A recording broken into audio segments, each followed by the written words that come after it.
Hey there folks, welcome back to Florida Food Forest. Just doing a little bit of chop and drop in the food forest today. Chop and drop some Mexican sunflower. Oh yeah.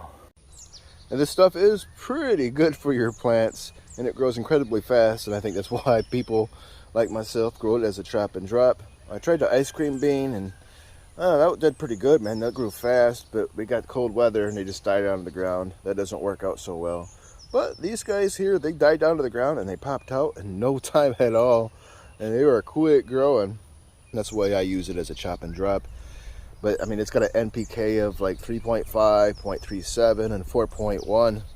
So that's pretty good to be feeding your plants. And it's incredibly fast growing.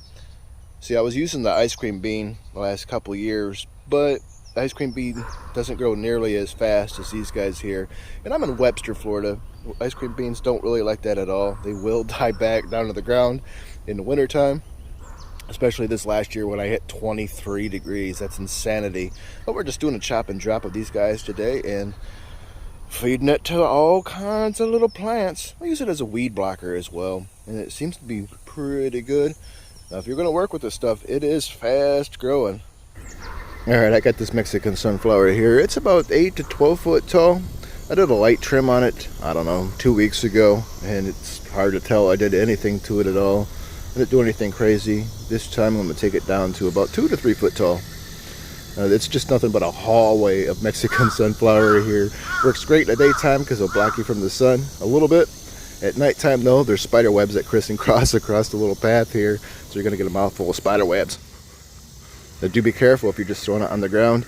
These sticks right here, they can root into the ground. So just turn them once in a while. Hey there, Tamarick, you're looking pretty. Oh, a Simpson stopper berry getting ready to eat. Yum, yum. So like I said, do be careful. Turn those sticks once in a while. Hey, white sapote. So turn those sticks once in a while so they don't root into the ground, and you'll be just fine. See, just turn them around. Those are dead, but you get the point.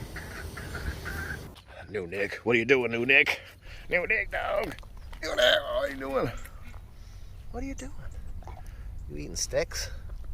What are you doing eating sticks for?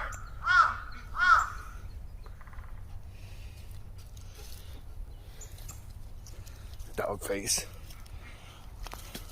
So pretty much all I do is pile it up around bananas and other fruit trees here. Works good, like I said, as a weed suppressant, but this will also feed the trees as well. These bananas here, they're just on 2 mounds of soil. And there's deep trenches that were dug around them, a few feet wide, a few feet deep, full of compost. And oh my gosh, there's rock dust in there, sea kelp, other compost, mushroom compost, sticks, branches, you name it. It's all in there. Food scraps, dog hair, it's in there. But it gets pretty soft. If you step on it, sometimes you'll sink in pretty far. But it, works great because these bananas seem to be enjoying it pretty good. And here I was talking about that weed suppressant. Here, this thing is doing awesome since it got pretty much destroyed from that 23-degree weather. I work really hard in keeping this protected. It's a lemon drop mangosteen, but I was starting to have weeds jump around here. I really don't have the energy lately to come out here and battle weeds.